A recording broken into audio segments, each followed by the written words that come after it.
Bismillah, Assalamualaikum warahmatullahi wabarakatuh. Welcome back my YouTube channel. Oke, buat teman-teman yang baru gabung, jangan lupa subscribe dan like. Ini adalah channel terkait dengan pembelajaran matematika dan terkait dengan pendidikan. Oke, kali ini kita masih dalam pembelajaran matematika wajib di kelas 10, materi trigonometri yang pertama. Untuk pertemuan kali ini, kita akan fokus membahas tentang bagaimana cara menentukan salah satu sisi segitiga siku-siku dan besar sudut nanti dengan menggunakan perbandingan trigonometri. Nah, jadi untuk pertemuan kali ini, adik-adik dipersilahkan mendownload Hyper Scientific Calculator di Play Store HP adik-adik untuk memberikan pengalaman baru dalam pembelajaran matematika. Jadi nanti kamu bisa cari di situ ya secara mandiri gimana kalau kita belajar dengan menggunakan satuan derajat, dengan menggunakan satuan radian, bagaimana mau mencari sinus, nilai sinus dari suatu sudut. Nah, sudut yang kita akan cari nanti ini tidak selamanya merupakan sudut istimewa yang telah adik-adik ingat dan pelajari sebelumnya mulai dari 0 derajat hingga 90 derajat pada kuadran 1. Jadi misalnya boleh jadi nanti adik-adik diminta untuk mencari kosinus 75 derajat dan seterusnya. Oke, langsung saja kita masuk ke materi.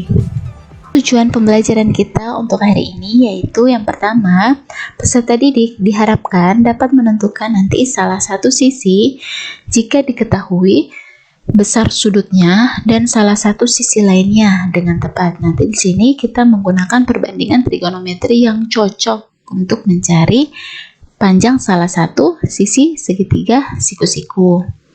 Nah, yang kedua, peserta didik dapat menentukan besar sudut dengan perbandingan trigonometri secara tepat. Pada kasus yang kedua, nanti akan ada panjang dua buah sisi segitiga siku-siku dan adik-adik diminta untuk menentukan sudut yang ditanyakan. Oke? Dan yang ketiga, adik-adik diharapkan juga dapat mengetahui kemana sih arah sudut positif dan bagaimana kalau sudutnya negatif, arahnya itu kemana. Oke, kita masuk pada bagian A, yaitu menentukan panjang salah satu sisi segitiga siku-siku dengan menggunakan prinsip nilai perbandingan trigonometri. Nah, sebelum masuk ke materi ini, adik-adik harus ingat materi yang sebelumnya, yaitu jika diberikan sebuah segitiga siku-siku yang mana sudutnya telah diketahui atau katakanlah sudut alfa, ya. Nah, tapi sebelumnya adik-adik harus ingat kembali bahwasanya dalam penamaan sisi. Jadi kalau misalkan sisinya belum diberitahu, maka berilah nama dia dalam variabel kecil. Misalkan karena ini adalah sudut B, maka sisi yang berada di depan sudut B, ini adalah sisi AC, itu adalah sisi yang berada di depan sudut siku-siku. Itu adalah B kecil. Ini sudut A, maka sisi yang berada di depan sudut A itu harusnya A kecil. Oke, begitupun dengan sisi C adalah sisi yang berada di depan sudut C juga harus dalam variabel kecil. Nah, langkah yang kedua, kalau misalkan sudah ditahu ya segitiga siku-sikunya, terus menentukan sisi miringnya yang mana. Sisi miring itu adalah sisi yang berada di depan sudut siku-siku. Oke, karena ini sudut siku-siku, maka sisi miringnya adalah yang berada di depannya. Terus yang mana sisi depan? Sisi depan adalah sisi yang berada di depan sudut kecil. Bukan sudut siku-siku, sudut kecil yang diketahui. Dalam hal ini adalah alfa, maka anggap ini sebuah mata. Anggap ini adalah sebuah mata, maka sisi yang berada di sini adalah sisi depan. Selanjutnya yang ini adalah sisi sampingnya, samping sudut. Oke? Sisi miring. Nah, selanjutnya dalam menyelesaikan soal ini, adik-adik harus ingat kembali perbandingan trigonometri. 3 perbandingan trigonometri yaitu sin, ya, sin demi, cos sami, tan desa. Oke, sin demi, cos sami, dan tan desa. Nanti dari 3 perbandingan trigonometri inilah yang akan kita pilih yang manakah perbandingan trigonometri yang tepat digunakan untuk menjawab permasalahan yang diberikan. Oke, langsung saja. Kita lihat contoh yang pertama. Kita diminta untuk menentukan panjang Y pada segitiga siku-siku di bawah ini. Oke, yang mana kita lihat dulu sini. Ini belum diketahui siku-sikunya, maka lihat kalau ini adalah sudut lancip, modelnya ini juga lancip ya, maka siku-siku atau yang bentuknya siku-siku atau sudut yang lebih besar yaitu yang ini, berarti ini adalah sudut siku-sikunya. Oke, nah selanjutnya sisi yang berada di depan sudut siku-siku ini adalah sisi miring. Oke, sisi miring, sisi miring, sisi miring ya. Selanjutnya kita lihat langkah pengerjaannya. Nah, yang pertama diminta untuk kita harus tahu yang mana sisi depan, samping, dan miring. Tadi sudah ada sisi miring. Nah, sisi depan yang mana? Sudut yang kecil yang diketahui adalah yang 67 derajat ini. Berarti anggap ini adalah sebuah mata, maka yang berada di depan ini adalah sisi depan. Oke, ini miring, ini depan. Kemudian yang diketahui yaitu ini berada di samping sudut 60 derajat, maka ini adalah sisi samping. Nah, langkah selanjutnya yang kedua, menentukan perbandingan trigonometri yang sesuai dari sisi yang diketahui. Ini adalah sisi yang diketahui. Oh, berarti sisi yang diketahui adalah sisi samping. Dan yang ditanyakan adalah miring. Berarti samping miring. Berarti sami. Oke, perbandingan yang kita pakai adalah samping per miring. Oh, ternyata ini adalah perbandingan kosinus. Kosinus berapa sudutnya? Yaitu 67 derajat. Oke, 67 derajat. Nah, selanjutnya adik-adik menggunakan kalkulator hypersaintifik untuk menentukan besar sudut dari cos 67. Oke, cos 67 derajat yaitu 0,39. Berarti di sini 0,39 sama dengan samping, sisi sampingnya besarnya adalah 15, miringnya itu yang ditanyakan. Oke, tujuannya kita cari Y, maka ini bisa saya jadikan per 1, ini kali silang. Oke, Y kali 0,39 berarti 0,39 Y sama dengan 15. Supaya dapat Y, maka 15 jadi kedua ruas dibagi dengan 0,39. Berarti 15 dibagi dengan 0,39. Adik-adik bisa cakar ya.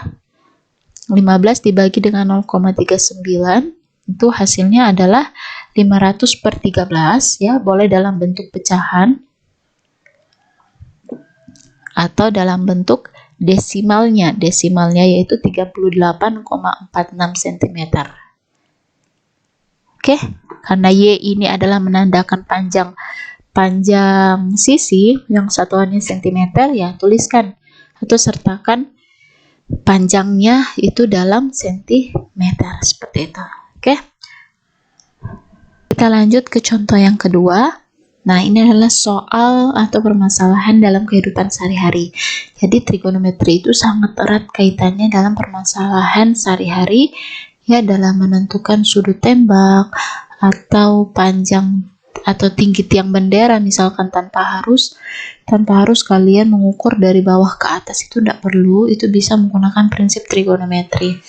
Nah, di sini bagaimana caranya kita mau menentukan ya jarak antara ini ujung tangga, berarti ujung tangga bagian atas nanti dengan lantai. Nah, ini sama seperti kita mengukur tinggi tiang bendera, tanpa harus kita tarik tali dari bawah ke atas, itu bisa kita tahu dengan menggunakan informasi-informasi tertentu. Oke? Nah, di sini diketahui sebuah tangga disandarkan miring ke dinding. Oke, bisa dibayangkan? Jadi ini anggap sebuah dinding. Oke. Kemudian ada sebuah tangga yang disandarkan. Ya, ini adalah tangga. miring ke dinding. Oke, tentu di bawah ini adalah tentu di bagian bawah ini adalah lantai.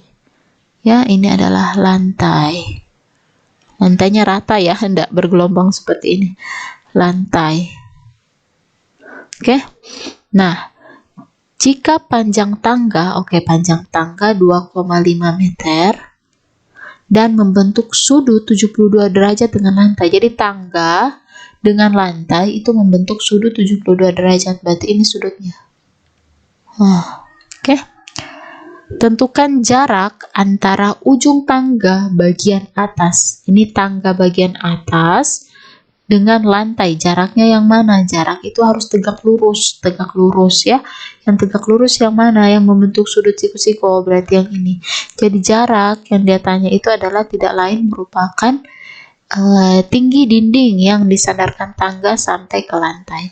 Itu yang ditanyakan. Saya sebut saja ini adalah variabel X. Oke. Nah, selanjutnya. Ternyata yang ditanya adalah X. Oke. Jadi kita lihat siku-sikunya di mana? Siku-siku di sini. Oke. Siku-siku di sini berarti kita harus tahu yang mana sisi miring, samping, dan depan. Sisi miring adalah sisi yang berada di depan sudut siku-siku. Berarti tangga ini adalah sebagai sisi miring. Oke, ini adalah sudutnya. Oke, berarti sudutnya tarik sebuah mata, ya, garis, anggap ini mata, ini adalah sisi depan. Oh, ternyata yang ditanyakan adalah sisi depan. Oke, yang diketahui, yang sudah ditahu, ternyata panjang tangga, itu sisi miring. Ya, sudah, cukup dua informasi ini, berarti ini adalah sisi samping ya. Nah, cukup dua informasi ini yang ditahu. Oh, dia yang ditanya adalah depan, yang diketahui adalah sudah ditahu adalah miring. Kenapa kita tidak menggunakan sisi samping? Karena pada sisi samping tidak ada informasi nilai atau hal yang kita dapat di situ. Oke, jadi cukup perbandingan demi. Oke, berarti perbandingan yang kita pakai adalah demi. Demi itu artinya perbandingan sin. Sin dalam hal ini sudutnya sin theta dulu ya. Sin theta. Theta di sini adalah sudut yang kecil ya, yang bukan 90 derajat. Yang diketahui yaitu 72 derajat. Berarti sin 72 derajat itu adalah demi. Depannya adalah yang ditanyakan yaitu sisi X. Miringnya adalah 2,5 meter. Berarti 2,5. Nggak usah ikuti satuannya dulu. Oke, dengan menggunakan kalkulator saintifik, adik-adik cari sin 72 derajat, ya, ambil dua angka di belakang koma saja. Oke, berarti ini adalah 0,95 sama dengan X per 2,5. Oke, kali silang ini per 1, berarti X kali 1, saya tuliskan ke samping ya. X kali 1 adalah X, 0,95 kali 2,5. 0,95 kali 2,5 itu hasilnya adalah 19 per 8. Oke. 19 per 8 atau kalau dalam bentuk desimalnya itu adalah 2,375. 2,375 meter.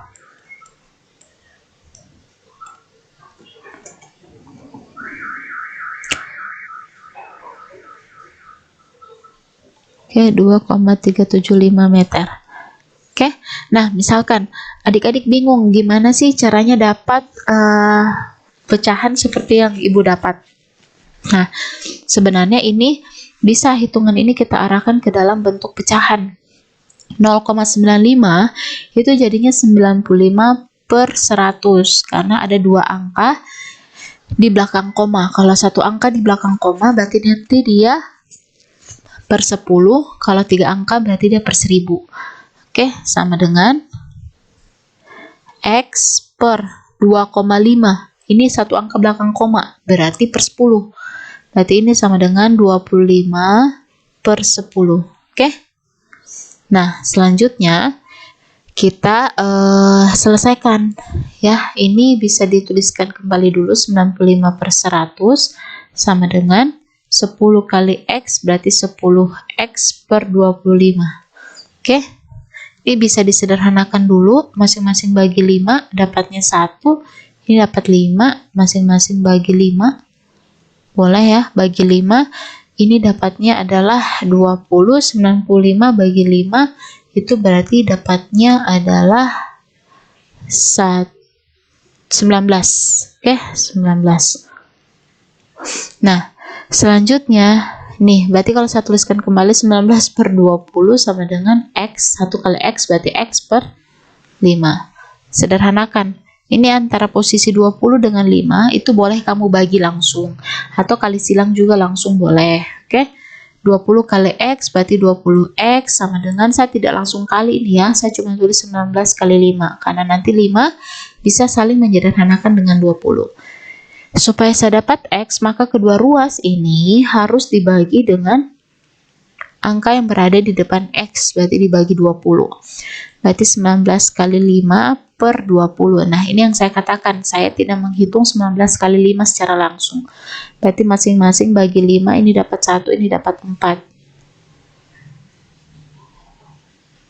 Oke. Ini bagi 5, oh maaf, ini 2 tadi ya. Ini 2. Ini harusnya 2 kali 20. Ini tadi 2X harusnya. 2X kali 20 berarti ini 2 kali 20X. Berarti maaf, saya ulangi. Ini berarti harus dibagi dengan 2 kali 20 itu harus dibagi 40. Ini saya perbaiki ya. Saya perbaiki. Berarti untuk, saya ulang, berarti untuk dapat X-nya yaitu 19 kali 5 per 40. Oke, masing-masing bagi 5, ini dapat 1, ini tidak ada ya, dapat 1, ini dapat 8. 19 kali 1, 19 per 8. Itulah X-nya, karena satuan X itu adalah panjang atau jarak dari ujung tangga bagian atas dengan lantai, itu satuannya adalah meter, berarti berikan dia dalam satuan meter. Oke. Satuannya meter, 19 per 8 meter atau 2,375 meter. Jadi adik-adik nyamannya bisa menggunakan secara desimal saja atau dengan cara merubahnya ke dalam bentuk pecahan biasa. Oke, kita masuk pada bagian B, menentukan besar sudut dengan perbandingan trigonometri. Sebenarnya langkah kerjanya kurang lebih sama ya, kita harus tahu dulu yang mana sisi depan, samping, dan miring. Kemudian kita menentukan perbandingan trigonometri yang sesuai dari informasi yang diberikan. Nah, contoh, diminta untuk menentukan besar sudut theta. Nah, dari sini tahu dulu yang mana siku-sikunya. Ini bentuknya lancip, ini lancip ya, lebih kecil. Nah, ini bentuknya siku-siku. Oke. Kemudian sisi yang berada di depan siku-siku itu adalah sisi miring. Berarti informasi yang pertama ini adalah sisi miring. Kemudian ini adalah sudutnya. Sudut lancip yang diketahui, maka sisi yang berada di depan sudut lancip itu disebut dengan sisi depan. Yang berada di samping sudut lancip itulah sisi samping. Jangan sampai keliru ininya, karena nanti kalau ininya keliru, maka perbandingan trigonometri yang adik-adik dapat juga keliru. Akhirnya sudut maupun tadi kalau soal panjang tadi juga akan keliru. Nah, selanjutnya kita lihat langkah yang kedua. Menentukan perbandingan trigonometri yang sesuai dari sisi yang diketahui. Nah, sisi yang diketahui kan 75. 75 itu adalah posisi miring. Dan 55. 55 itu adalah sisi samping. Miring samping. Nggak usah pakai misa, nggak ada. Itu kita pakai sami. Oke, berarti kita pakai sami. Kalau sudah sami seperti ini, berarti ini adalah perbandingan trigonometri cos. Sudutnya adalah theta. Cos theta sama dengan samping per miring. Oke, berarti ini hasilnya adalah cos theta sama dengan sampingnya adalah 55, miringnya adalah 75. Nah, ini adik-adik boleh sederhanakan dulu. Berarti cos. Boleh disederhanakan, boleh tidak sih sebenarnya. Cos theta masing-masing bagi 5 dapatnya 11 per 75 bagi 5 ya. Ini dibagi 5 dua-duanya, ini bagi 5, ini juga bagi 5. 75 bagi 5 itu adalah 15. Nah, untuk dapat tetanya kita menggunakan inverse. Oke. Theta yang kita cari adalah caranya cos inverse dari 11 per 15. Oke. Cos inverse dari 11 per 15. Jadi artinya kita mau cari sudut berapa sih yang nilai cosnya itu 11 per 15. Jadi pakai modelnya cos pangkat negatif 1. Ini bacanya bukan cos pangkat negatif 1, melainkan cos inverse. Oke. Nah, adik-adik bisa menggunakan kalkulator saintifik ya. Caranya tekan shift, kemudian pilih yang ada tanda cos inverse di atasnya. Oke, cos inverse ada tanda pecahan. Oke, tekan pecahan 11 per, kasih arahkan ke bawah 15. Oke, itu muncul nanti sudutnya, tapi pastikan dalam bentuk degree ya, atau dalam bentuk derajat. Sudutnya itu muncul adalah 42,83 derajat. Jadi dua angka saja di belakang koma. Jadi tetanya ya, kalau dia tanya besar sudut tetanya adalah 42,83 derajat. Seperti itu. Oke, tidak ada yang sulit ya. Nah, kita lihat contoh yang keempat. Nah, bagaimana kalau bentuknya segitiganya seperti ini, terus sisi yang diketahui juga demikian. Oke, pertama tentukan dulu siku-sikunya di mana. Oke, ini adalah lancip, ini juga lancip, kentara banget. Nah, ini berarti siku-sikunya nih. Oke. Nah, maka sisi yang berada di depan sudut siku-siku itu adalah sisi miring. Langsung tentukan dulu miring yang mana ya. Ini sisi miring. Kemudian sudut yang diketahui, sudut lancip yang diketahui itu adalah theta. Anggap ini sebuah mata, maka sisi yang berada di depan sudut itu adalah disebut sebagai sisi depan. Oke. Berarti ini yang 40 cm tepat berada di samping sudut. Berarti ini adalah sisi samping. Kemudian lihat sisi-sisi yang diketahui itu adalah 65 itu adalah sisi depan dan 40 itu adalah sisi samping. Berarti perbandingannya adalah kita tidak pakai miring. Oke, kita pakai ternyata desa. Berarti depan per samping. Depan per samping itu adalah nilai perbandingan tan. Oke, karena sudut kecilnya adalah theta, maka tan theta depan per samping. Oke, berarti tan theta sama dengan depannya adalah 65, sampingnya adalah 40. Adik-adik boleh sederhanakan, boleh juga tidak. Boleh langsung ya. 65 bagi 5 itu adalah 13, 40 bagi 5 itu adalah 8. Tan theta. Oke. Berarti untuk dapat tetanya bukan lagi arcus cos karena trigonometrinya adalah tan. Berarti arcus tangen, berarti tan inverse dari 13 per 8. Artinya tan berapa sih? Tan sudut berapa yang menghasilkan 13 per 8? Silakan adik-adik menggunakan kalkulatornya ya. Jangan lupa pastikan dalam satuan degree. Kemudian kosongkan dulu dengan menekan tombol AC. Kemudian shift, arcus tangen, cari lihat yang ada tan pangkat min 1, pecahan 13 per 8 itu adalah 58,39 derajat. 58,39 derajat. Jadi sudut theta ya, sudut tetanya diketahui adalah 58,39 derajat seperti itu. Oke, semoga bisa dipahami untuk menentukan besar sudut jika diketahui dua buah sisi segitiga siku-sikunya. Nah, kita lanjut ke materi terakhir untuk hari ini, yaitu menjadi materi prasyarat untuk mempelajari materi berikutnya, yaitu tentang sudut positif dan sudut negatif. Oke, Mungkin adik-adik sudah pernah dengar tentang materi ini. Oke, kalau misalkan di SMP dan SD, adik-adik taunya itu adalah sudut positif, meskipun sebenarnya tidak diberitahu bahwa ini adalah sudut positif, tapi semua yang ditampilkan ke adik-adik itu merupakan sudut positif ya. Nah, apa sih itu sudut positif? Jadi, sudut positif adalah sudut yang arahnya, saya tekankan, sudut yang arahnya berlawanan arah jarum jam. Oke, kalau jarum jam, kalau ini adalah sebuah jam, kalau jarum jam pergerakannya itu adalah ke kanan, berarti sudut kalau dia berlawanan, dia arah jarum jam, berarti dia bergerak ke kiri. Dan dia pergerakannya ke kiri. Oke.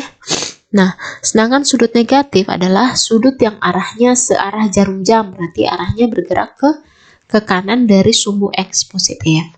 Nah, saya kasih contoh, misalkan ini adalah kuadran-kuadran sudut. Ya, ini adalah kuadran 1. Ini kuadran 2 sudah sempat ya dibahas, ini kuadran 3 dan ini adalah kuadran 4. Nah, kalau misalkan saya mau menggambar sebuah sudut positif, theta saya yaitu 30 derajat. Ini kan sumbu X dan ini adalah X positif ya. Ini sebelah kanan X positif dan ini adalah kanan X negatif dan ini adalah Y positif dan yang di bawah adalah Y negatif. Oke. Sudut yang arahnya saya mau diminta sudut theta 30 derajat digambarkan. 30 derajat ini kan positif. Sudutnya adalah besarnya positif. Nah, berarti kita tarik dari 0 derajat ini. Ya, ini kan 0 derajat nih. X positif itu 0 derajat. Ke berlawanan arah jarum jam, berarti pergerakannya ke kiri. Ya, pergerakannya ke atas berarti ya, ke kiri. Sebesar 30 derajat. Berarti kalau saya bisa gambarkan pergerakannya seperti ini. Pergerakannya yang ini ya. Yang ini. Itu adalah 30 derajat. Oke, berarti kalau theta 30 derajat itu terletak berada di kuadran berapa? Kuadran 1. Tapi lain halnya kalau misalkan saya diminta menggambarkan sebuah theta yang ternyata besarnya itu adalah negatif 30 derajat. Nah, negatif itu berarti sudut negatif ya, sudut negatif arahnya searah jarum jam dari sumbu X positif. Jadi searah jarum jam berarti dia ke kanan. Oke, berarti dari sini kita tarik tetap sebesar 30 derajat ya. Tapi karena ini arahnya berlawanan arah, maka ini sebenarnya besar sudutnya negatif 30 derajat. Maaf. Karena dia searah jarum jam, maka ini besar sudutnya adalah sudut negatif 30 derajat. Berarti kalau negatif 30 derajat, dia letaknya bukan lagi di kuadran 1, melainkan di kuadran 4. Seperti itu. Oke? Nah, sama halnya kalau misalkan adik-adik diminta ya. Misalkan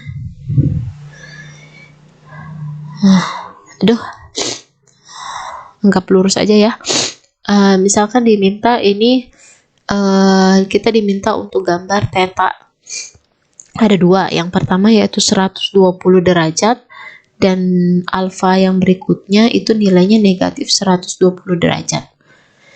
Jadi sudut tidak harus theta terus ya, boleh alfa, boleh beta, boleh gamma, terserah, tergantung dari si pembuat soalnya. Nah, selanjutnya kalau kita mau gambar theta 120 derajat, berarti ini kan adalah 0 derajat dari sumbu X positif. Kalau yang ini 90 derajat, ini kuadran 1, saya tulis kembali, kuadran 2, kuadran 3, kuadran 4. Oke. Nah, adik-adik kira-kira 120 derajat itu letaknya di kuadran berapa? Oke, benar, kuadran kedua. Karena letaknya besarnya itu lebih dari 90, tapi kurang dari 180. Ini 180, tambah-tambah ya, tambah-tambah 90, ini 270 derajat. Ini sudah pernah saya jelaskan di pertemuan sebelumnya. Nah, selanjutnya 120 derajat. Berarti dari sini, karena ini positif, berarti arahnya ke kiri atau berlawanan arah jarum jam. Berarti ini 90 derajat. Supaya dapat 120 berarti kita tambah 30. Oke. Anggap ini adalah 30 derajat. 30 derajat. Jadi arahnya seperti ini. Mana sudutnya? Inilah sudutnya. Oke, besar sudutnya yang ini yaitu 120 derajat. Berarti 120 derajat itu letaknya di kuadran ke-2. Tapi hati-hati, kalau sudutmu negatif 120 derajat, letaknya itu di manakah? Apakah sama di kuadran 2? Kita lihat ya. Kalau dia negatif, berarti arahnya searah jarum jam. Berarti dia ke kanan atau ke bawah dalam hal ini. Oke? Kalau ini 0 derajat, kalau kita lihat kemari ya, kita putar kemari, ini tetap 90 derajat. Ini adalah min 270 derajat, itu adalah min 90 derajat. Oke, supaya saya dapat min 120 berarti saya butuh negatif 30 lagi ya.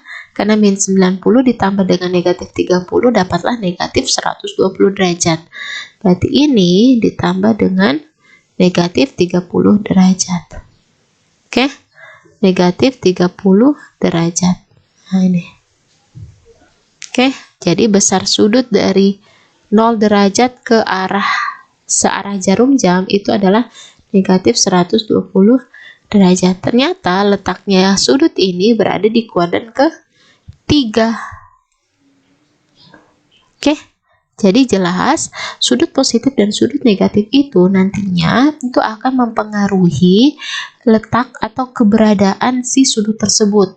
Oke, perlu adik-adik ingat kembali, kalau sudut positif dia berlawanan arah jarum jam dari sumbu X positif atau 0 derajat, atau dengan kata lain pergerakan ke kiri. Sedangkan kalau sudut negatif pergerakan ke kanan. Oke, letak berbeda itu akan berpengaruh pada nanti nilai perbandingan trigonometrinya. Oke, sekian, semoga bermanfaat. Wabillahi taufiq wal hidayah. Assalamualaikum warahmatullahi wabarakatuh.